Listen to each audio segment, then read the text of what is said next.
অন্যান্য দিনের মতো আজও রাফসান, ফাতেমা এবং আজান তাদের বন্ধুদের সাথে একই সাথে জঙ্গলের সেই একই রাস্তা দিয়ে বাসা ফিরছিল। কিন্তু আজ রাফসান, ফাতেমা এবং আজানের ইচ্ছে হলো তারা একটু জঙ্গলের ভিতরে ঢুকবে। কিন্তু জঙ্গলের ভিতরে কিছু দূর যেতেই তারা কিছু শব্দ শুনতে পায়। কেউ কষ্ট পাচ্ছে এবং একটু সামনে এগিয়ে গিয়ে দেখে একটি বড় ভাল্লুক তার পায়ে অনেকগুলো কাটা বিঁধে আছে। সাথে সাথে ফাতেমা তার মেডিসিনের কিটটি বের করলো, আজান পানির পট্টি বের করলো। তারা সাহায্য করতে চায়।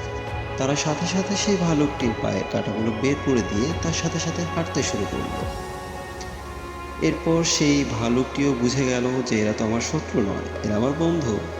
সেও হালকা করে একটি হাসি দিল, তাদের সাথে কিছুক্ষণ হাসি খুশিভাবে খেললো। এরপর সেও জঙ্গলের ভিতরে হারিয়ে গেল। এতে করে রাফসান, ফাতেমা এবং আজান অনেক বেশি খুশি হলো। তার স্মৃতি কাছে নিয়েই তারা আস্তে আস্তে করে জঙ্গল থেকে বের হয়ে বাসার দিকে রওনা দিল। এবং পথে মধ্যেই তাদের স্কুলের অন্যান্য সহপাঠীর সাথে দেখা হয়ে গেল। খুনসুটি চলল, কিছুক্ষণ দুষ্টুমি চলল। এরপরে তিন ভাই বোন মিলে আবার বাসার দিকে রওনা হলো এবং বাসায় চলে গেল। বের হলে মা বলবে তো